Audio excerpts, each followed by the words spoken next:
Yan, balonggay tea. Pakuluan. Tapos, konti.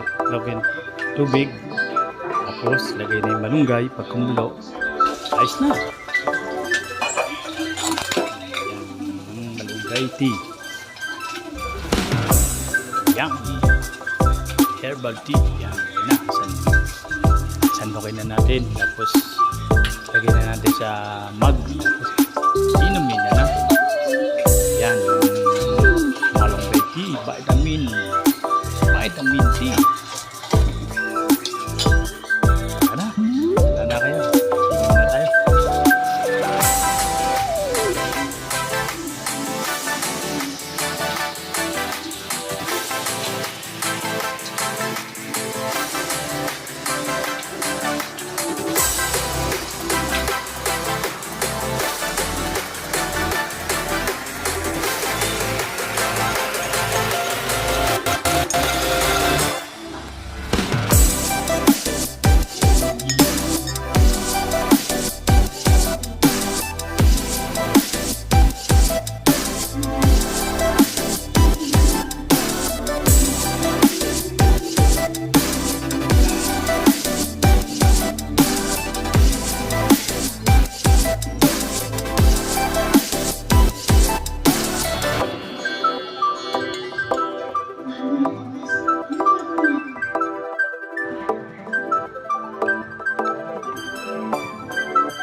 Ayan, malunggay, ano muna tayo, magtatanggal tayo ng malunggay, dahon ng malunggay para lagain at gawing tsaa.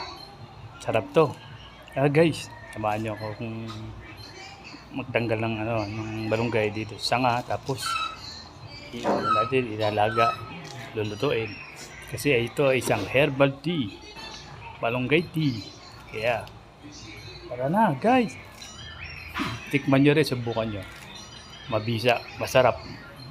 Kahit di nalagay asukal, okay na. Ano na to pwedeng inumin. Okay lang mga 8 baso sa kaldero. O kaya kahit di 8 baso, basta inumin nyo lang araw-araw. Kahit di araw-araw, minsan lang. Masarap. The best to. Kaya sabi ko sa inyo, minsan nga may hangover. Umiinom ako dito dati.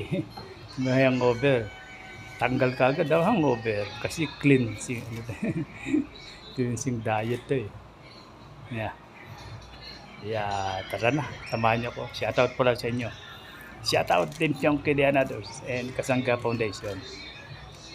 Anak May Santos and Eric Corpus. Shoutout Chong Luis Katano and mga kapatid sa Chongki brother, Chongki sister, Chongki another. Maraming salamat. Samahan niyo ako. Tara na. Thank you very much. The best to. Subukan niyo lang. Try niyo lang, try. Walang wala nang mga yung mga cups, basta walang Natural lang, natural. Kaya tara na sa inyo, tara na kayo, shoutout sa inyo. Maraming salamat sa mga hindi pa nakaka-subscribe. Please subscribe lang po guys. Thank you. Ito lang pong bibigay ko sa inyo video. Maraming salamat po. Ito ay vitamin at nakakaganda sa katawan. Maraming salamat. Ingat po kayo, maingat. Ingat po kayo. Maraming salamat po. Bye-bye po.